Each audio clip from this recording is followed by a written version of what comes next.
Hi everyone. So this little video is going to be on social and political debates about environmental issues. There's a couple of these that we're going to look at in class, but first of all, we're specifically looking into debates about climate change for this video anyway. So there's two different positions on climate change, and we'll look into these a little bit more later on in the video. But basically, one side of this debate, climate change is caused by human activity, and then on the other side, that climate change is natural. What we're going to do now is just look into what is climate change, how it comes about, and then different perspectives of these as well. So changing of our climate. As most of viewers would know, as well as it being an environmental issue, climate change has been a hugely debated topic throughout this century. So the media has also been heavily involved in the way information and opinions are portrayed. Just like in the previous few classes where we've looked at how the media can portray an environment, experience, or a mishappening, so something happening in the outdoors, they can also shape the way we think about issues in society. Carbon dioxide is known as a greenhouse gas as it holds in heat radiated from the Earth after it has been heated from solar radiation. Let's just look at this little picture here. So here we have the heat from the sun coming in. Some of the radiation is absorbed by the Earth's surfaces and it warms it. And then some solar radiation is actually reflected from the Earth, from the Earth's atmosphere, Earth's surface, and bounce back out. But what happens sometimes is we have this radiation coming in, and then the infrared radiation is emitted by the Earth's surface. Some of the radiation passes through the atmosphere and goes all the way back out, but some is absorbed by greenhouse gases and is re-emitted in all directions by the atmosphere. So the effect of this is to warm Earth's surface and then lower the atmosphere. Let's just go back to this one. So the natural greenhouse effect is the Earth's atmosphere holding in the heat, just like we saw in that picture there, at an average of 15 degrees, which allows life to exist on Earth. Since the Industrial Revolution, we've had a steady increase of carbon dioxide, so carbon and two oxygens. Levels in Earth's atmosphere, that's from burning fossil fuels, which produces carbon dioxide that is released into the atmosphere. So a little bit of history about carbon dioxide. CO2 levels have been measured back to 800,000 years ago by analysing microscopic gas bubbles in the ice record layers of ice in the Antarctic. So the ice record, it's pockets of air that's trapped in the ice, where we know how old the ice is, used to examine the changes in atmospheric gas concentrations. Right, so it's a little bit complex, but basically, like in the Antarctic, we can analyse the ice layers and find out the carbon dioxide levels in those gas pockets in the ice. So carbon dioxide measured in polar ice, it fluctuates throughout, or it has fluctuated throughout the past 800,000 years, but it highlights a huge spike in recent decades. It estimates for the near future for this to keep spiking, so we need to think about how this will affect the climate and therefore how it will affect us. We only really are beginning to find out these changes in climate and how this will affect humans and the planet. This knowledge is only basic due to many variables involved, but we do know that the increased carbon dioxide holds in more of the heat radiated from the Earth's surface and that sea levels are rising. So we need to think about, do humans really have a major influence, and do we really need to do anything about this? Despite the changes that scientists and others have observed around the planet, there's still a debate over the validity of these theories that support global warming and the associated climate changes. So They often centre around whether humans have a major influence in the climate and questions the importance of changes we are seeing and whether we really need to do anything about them, like I just said. There's sort of three different positions or major groups that have a perspective on this. So we have the greenhouse skeptics, and they are those that believe that claims by scientists and environmentalists that the climate is changing due to human activities are false or exaggerated. We have the climate scientists, and then the media perspective as well. So we're going to have a look into each of these three. So the greenhouse skeptics, like I just said, they believe that claims by scientists and environmentalists that the climate is changing due to human activities is false or exaggerated, right? Meaning that there's no science behind it.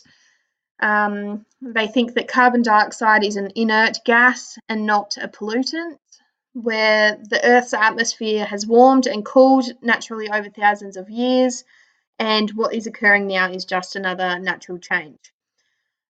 Warming isn't caused by increased carbon dioxide levels through human activities like burning fossil fuels, so that's your coal, oil, and gas for energy production, and they think that the climate is too complex to predict. Humans are powerless to do anything about climate change, and carbon dioxide is actually good as it assists the greening the planet, where the process of transforming a space into a more environmentally friendly version with increased plant growth. So they're our greenhouse skeptics that think that climate change is just a natural phenomenon that happens, and that this is the warming of the earth is just another one of those. Then we move on to our climate scientists, and they're the views held by basically an opposite of the greenhouse skeptics that think that if we reduce carbon pollutant caused by human activities such as burning fossil fuels, climate change will have a profound impact on our planet and therefore more positive. And the media perspective. So the debates about this issue could have or has been distorted by the media, just like we've spoken in other lessons, how the media can influence our thoughts and perspectives on happenings in the outdoors.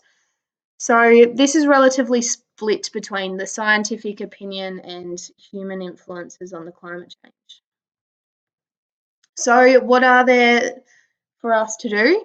We can either adapt, we can mitigate the extent of climate change, or introduce economic incentives to modify human practices that contribute to our climate change. So if we mitigate, we'll look at that a little bit further later on.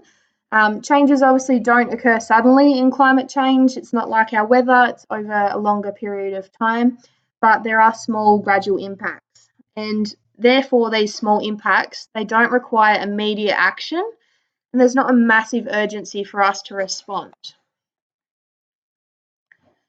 Looking into mitigation, we have the Kyoto Protocol, and it's an international agreement created under the United Nations Framework Convention on Climate Change, and that was in Japan in 1996. It aims at reducing the collective greenhouse gas emissions of developed countries that has agreed to the terms and the convention by at least 5% below our 1990 levels during 2008 to 2012. So Australia actually joined this in 2008 after a change in government, and then there was obviously a political debate regarding the social and economic effects of meeting these set targets, and Australia did join. In Victoria, specifically, parliamentary obviously discussion resulted in a Climate Change Act in 2010. And this was to reduce our carbon emissions by 20% by 2020. In 2016, following the Paris Agreement to zero net emissions by 2050, this was revised. So it was the main outcome from the Paris Agreement was to decrease emissions as far as possible and offset any remaining emissions through alternative activities such as tree planting. So if we can't minimise the emissions anymore, then we're going to become proactive and plant some more trees to outweigh this. And in line with the Paris Agreement, these targets intend to hold the increase in global temperature to below 2 degrees from pre-industrial times. The most significant way of mitigating climate change is reducing dependence of fossil fuels. Ways of achieving this, we can use renewable energy production like our solar, wind and biofuels. It's just got written there. So biofuels are the fuels made from renewable living raw materials. Our clean coal technology, our carbon capture, storage and greater use of less carbon intensive fossil fuels like natural gases. We also have some energy saving techniques. So if we go back here, our energy saving techniques, and then we also have our economic responses.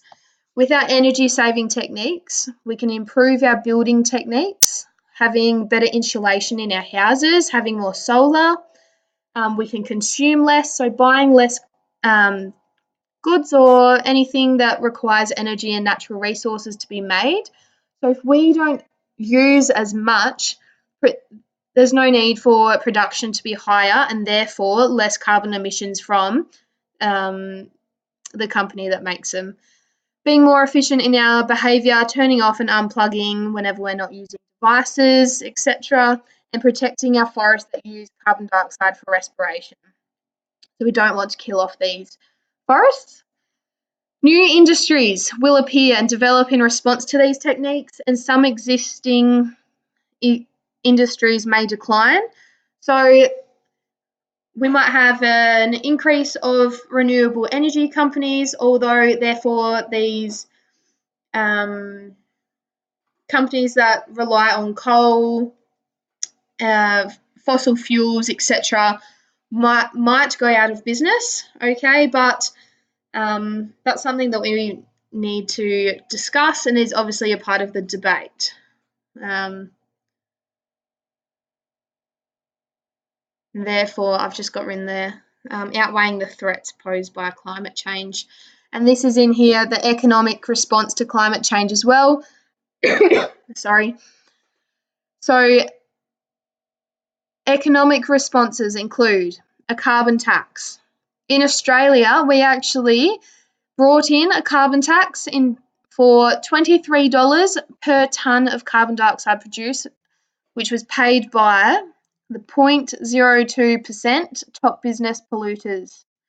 Although this was cancelled, scrapped in 2014.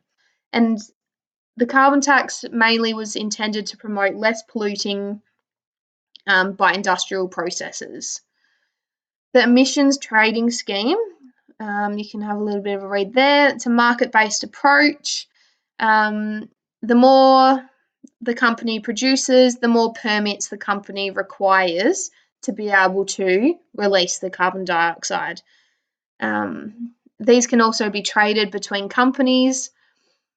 So if a company reduces their emissions, they can actually sell off that permit and then make money because they don't require the permit anymore. They can sell it off to a different business. Overall, these responses have sparked debate largely that centres on environment versus economy. It was estimated that by 2020, a carbon tax would reduce carbon dioxide emissions equivalent to taking 45 million cars off the road.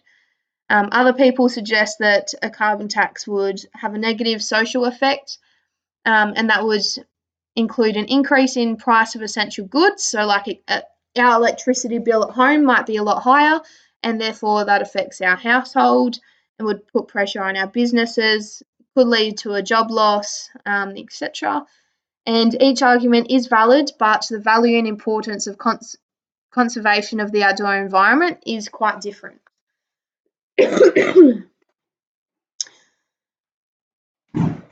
Our influence on relationships, so looking at how the environment is perceived, the way in which we interact with the outdoor environment, and therefore the impact. So climate change has different levels of this topic, and therefore there's lots of different viewpoints. One method of investigating the debate about the issue is we can categorise it into the two sides. Like I mentioned earlier, we have one side, climate change is caused by human activity, and the other is climate change is natural. Let's just look at that it's caused by human activity now. The debate is that carbon dioxide causes temperature increase, and that increased temperatures create impacts. And the main people from this are environmentalist groups and 98% climate scientists and political parties. All right, I want you to have a read here of the perceptions, interactions, and impacts. Just pause the video and have a read. You need to be able to summarise these as well, and we'll go through this in class more. But remember, climate change is caused by human activity. What is their perception? What is their interaction? And then what is their impact on the environment? You can summarise these into your book as well if you like.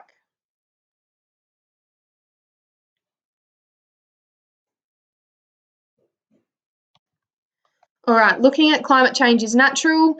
The main points of the debate is that human activities are not responsible for climate change. Carbon dioxide temperature changes are natural. They think that science is flawed and nothing can be done. The main groups from this are 2% of our climate scientists and energy production companies. Again, I want you to look at the perceptions, interactions, and impacts. What are they? If you like to summarise them, put them into a mind map. All right, we have our main debate ideas, and then our perceptions, interactions, and impacts on the environment.